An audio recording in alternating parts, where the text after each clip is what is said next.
Hey guys, Sean here. Today I'll be profiling my branded Buster Blader deck. So Buster Blader actually works very well with branded.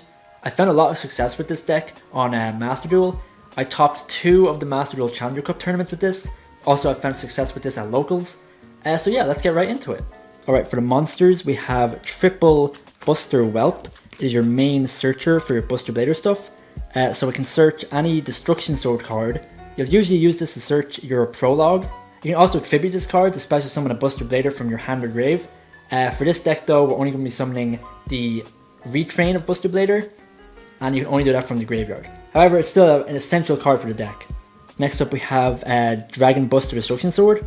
If it's equipped to a Buster Blader monster, your opponent can special summon monsters from your extra deck. The main way you get him onto one of your Buster Blader monsters is by using Buster Dragon. You can send this off of Branded Fusion. You can Foolish Burial it. It's just a fantastic card to have. Next, we run double Buster Blader, the Destruction Swordsmaster.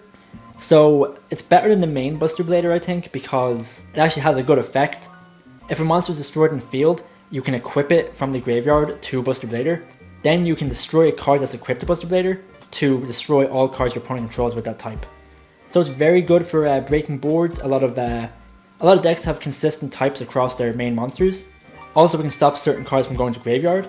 It can be very important. We only run 2 because it's definitely a brick, but you need them in the deck to resolve a lot of your Buster Blader cards.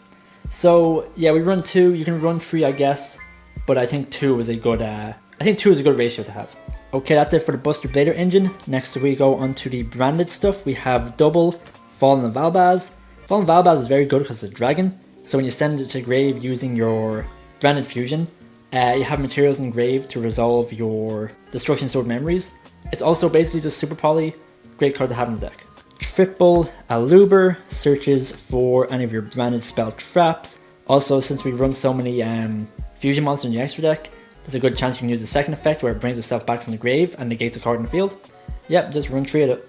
Next up, Despian Tragedy and Ad Libitum. So Despian Tragedy, if it's sent to grave by card effect, you can search for a Despian monster. You can banish it from the graveyard to set a branded card in your graveyard, which can come up in certain situations. Ad Libitum can be used to extend your combos. If it uses fusion material anywhere except for the deck, you can special summon one of your banished Despian monsters or level 8 or higher fusion monster. So this is very good for certain combos. For the hand traps here, we have triple Ash. You can swap this out with whatever you want. Ghost Spell might be good in the current format. I just think this is good against like the majority of decks. In a local setting, you're not always going to be going up against like top tier stuff. So I think it's a pretty good hand trap to have. You can side deck it out. But yeah, 3 Ash Blossom I think is pretty good. Next onto the spells, we have triple Branded Fusion. One of the most broken cards in the deck. It's just Branded Fusion. It's just insane. It gets you 3 Mirrorjade. It can set up some dragons in your graveyard. It's just a fantastic card to have. Next up, triple Branded Opening. This just gets you a Despian monster, usually your Aluber. Also, you can banish it from the graveyard to protect one of your fusion monsters from getting destroyed. Next up, double Branded in red. This card is insane. You can add a Despian monster from your graveyard to your hand, and then immediately after you can fusion summon. This is great for going into your Masquerade, or for just recycling resources. Finally, we have double Super Poly. I think it's fantastic to main in this deck. We run a lot of fusion stuff. We run a lot of Super Poly targets. You can run this on the side, you can run 3 of it if you want to. I like to have 2 of it in the main deck. And now for one-ofs, we have Foolish Burial, Called By, and Harpies. Foolish Burial is fantastic, you can just dump whatever you need. I used to run Gold Sark, but Foolish Burial is just basically a better Gold Sark. Gold Sark's only target in this deck is Despian Tragedy, so Foolish Burial is basically covers more options. But you can run Gold Sark if you want to as well. Onto the traps now, we have triple Prologue. This sends a Buster Blader monster and a Destruction Sword card from your deck to the graveyard to special summon Buster Dragon from your extra deck. It is vital for your combos. Usually you use this to send your Buster Blader and a copy of Destruction Sword Memories, which you can use to banish fusion material for your Buster Blader fusion monster and special summon it. So this is the main Buster Blader combo. This is how you get your Buster Blader lock up and running. We also run triple Trap Trick, which is basically an extra 3 copies of any trap in the deck. It can be an extra copy of your Prologue, it can be an extra copy of your Imperm, which I like to run, extra copy of some Floodgates if you want, if they're normal traps. This is a fantastic card to have. Alright, onto the extra deck now. We have 2 copies of Buster Blader, the Dragon Destroyer Swordsman. It gains 1000 attack for each dragon monster your opponent controls in their graveyard. Your opponent cannot activate dragon type monsters' effects in their possession, which means their hand, deck, graveyard, whatever. And in combination with Buster Dragon, it turns all your opponent's monsters dragon types, meaning that they get changed to defense mode and cannot activate their effects. Also boosting up Buster Blader to massive amounts of attack. Only problem is he can't attack directly, but he does piercing. Next up we have Lubellion, double Albion, and a Mirrorjade. Now some of the ratios here for the branded stuff are kind of small. Extra deck space is tight in this deck, so I think this ratio here is good. You can recycle Lubellion every time you summon him, so you only need 1 copy. Albion is good to have 2 of because you can dump it off of Mirrorjade to set a branded spell trap from your deck, which will usually be your branded in red. And then Mirrorjade is just Mirrorjade, a broken boss monster, fantastic. Next up, Despian Quaeritis, Masquerade the Blazing Dragon, and Predaplant Dragostapelia. Despian Quaeritis is a good monster to go into because you can lower the attack of all your opponent's non-fusion monsters. Obviously Masquerade is a fantastic quote-unquote floodgate, burns your opponent for 600 every time they want to activate something. It can be fantastic in time, and it can put pressure on your opponent to not activate too many effects. Dragostapelia is a quick effect monster negate, a good super poly target as well because you need 1 fusion monster and 1 dark monster, so that's a great option to have. Finally, for super poly targets we have Starring Venom Fusion and Garua. Starring Venom Fusion just needs 2 darks on the field, and Garua needs 2 monsters with the same type and attribute but different names.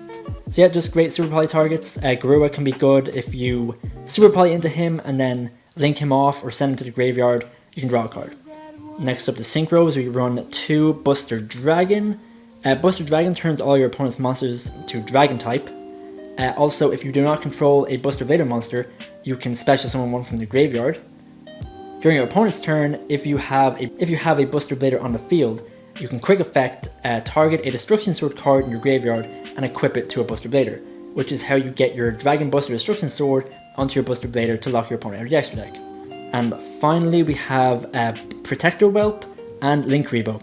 Protector Whelp just needs 2 monsters. You can Foolish Burial a Destruction Sword card from your deck, and then if you have a Buster Blader monster in your hand, you can special summon it. Also, if your opponent controls no monsters, and you have a Buster Blader monster on the field, you can inflict damage to your opponent equal to its attack. This makes up for the fact that the Buster Blader fusion monster cannot attack directly. And Linkuriboh is vitally important for getting your Buster Whelp into the graveyard to go into your full combo with your Prologue. Finally, onto the side deck now, I like to run Rebirth Judgment. So this is a continuous trap. You can declare a card type. Monsters in your opponent's graveyard become that type until the end of the turn. This can shut down decks like Tear Elements, because if all monsters in your opponent's graveyard are dragon type, Buster Blader can stop your opponent from activating those effects in the grave. So it's a fantastic card. You can't search with Trap Trick, but it's just a great card to have. Next up we have Triple There Can Only Be One. The main board this deck can make has all different monster types, so There Can Only Be One is a fantastic floodgate. Stops some of the best decks like Flanderies and Tyr. You can even consider running this in the main deck. Next up, Triple Heavy Storm Duster. So this pops 2 of your opponent's back row, however you cannot attack the turn you activate it. You can Trap Tricks this card, it's great back row removal. It's searchable back row removal pretty much. If you run this with Trap Trick you have 6 copies of it. Just great for back row decks. For going second, Triple Dark Ruler No More. Going second can be pretty tough, so this is a great card to run. You're not really going to be OTKing in this deck, so not being able to do damage is not that important. And finally, kind of a filler spot, Triple Ghost Spell. Of course it's great against Tyr, but yeah, it can be damaging to other decks as well. It's a good card to run. Maybe you can run it in the main deck as well. Depends on the format, depends on the decks you're going to be playing against. But yeah, it's a great side deck option to have. Alright, now we'll go into a combo, and now we'll go into a test hand. Okay, for the main combo of the deck, for your Buster Blader side, you're going to want your Buster Whelp or your Prologue. And for the Despia side, or the branded side, you want either Aluber, branded opening, or branded fusion. Preferably you would have your Buster Whelp and a branded opening. And for these 2 cards, you want an additional card in hand to pitch off a branded opening. We'll begin by normal summoning Buster Whelp. We're going to search for our Prologue. Next, we'll activate branded opening. We're going to pitch a card to bring out our Aluber. Aluber is going to search branded fusion. We're going to activate branded fusion. We're going to send a Fallen of Albaz and we're going to send a Despian Tragedy to go into our Lubellion.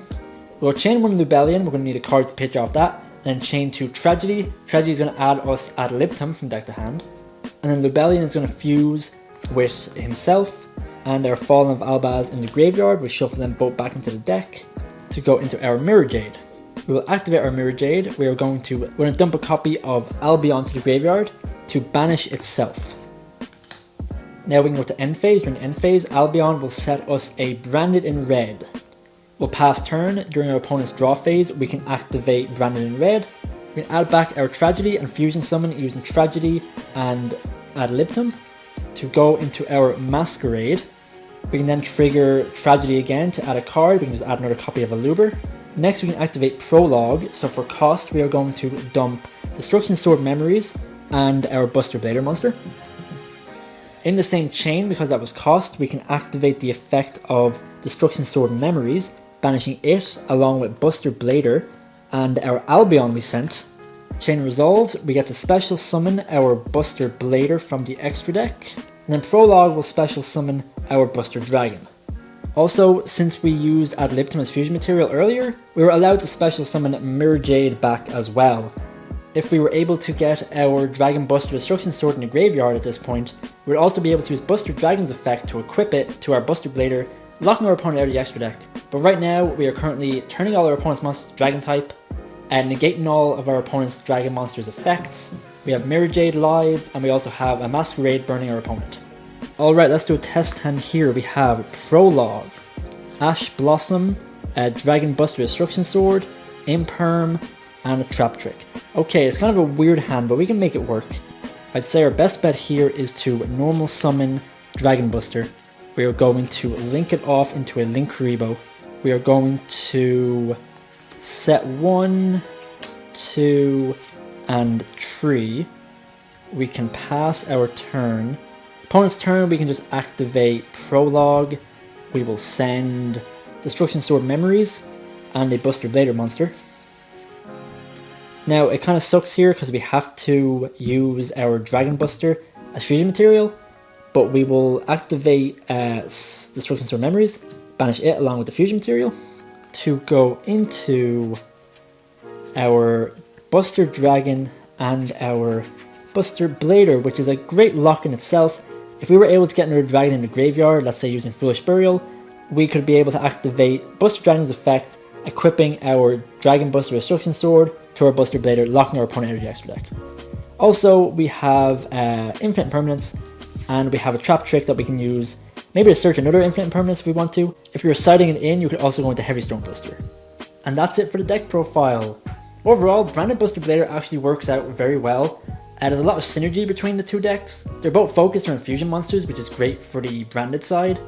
Fallen of Albaz and Albion and Lubellion are all dragons, so it's very helpful for the Buster Blader side. They both complement each other very well. Sometimes you get hands where you just get Buster Blader stuff, which works very well on its own. Sometimes you get hands where it's just the branded stuff, which is also very good. But getting hands where you can use both of them together is insanely strong and can put your opponent in very difficult situations to get out of. Thanks for watching. Let me know what you think in the comments.